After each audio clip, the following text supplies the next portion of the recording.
Alright everyone, this is Chuck with B4. Today we're going to do a recap on the ES. Today is July 25th. We have our CoPilot set at our default settings on a 10 range chart. And we have the B4 squeeze indicator, which is signified by the green and the gray zones that you see on the chart. It is a multi-time frame indicator and it's set to 3 minutes. Also, we have Ichimoku on here, very minimalistic. We basically have it set with the cloud showing and with the keys showing. So let's get right into it. Right from the beginning, we have a nice entry here with a contrarian signal and an edge signal side by side. Very nice entry.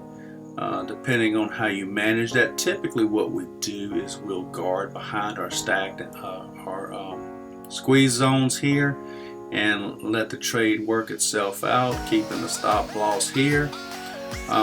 Very nice setup here. It continued on into here. We had another squeeze. We could have moved our stop loss here. Very nice. Depending on how we wanted to work that, we could have took profits here. Or you could have let it stay here and guard behind the stacked imbalance.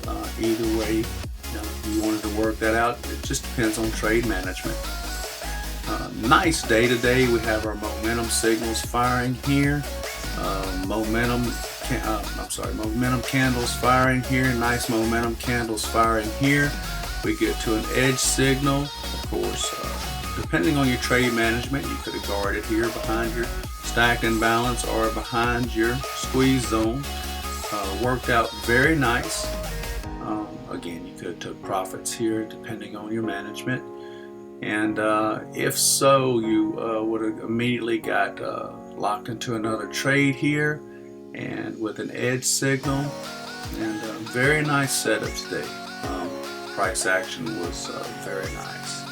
Thank you for watching, guys. Appreciate you very much.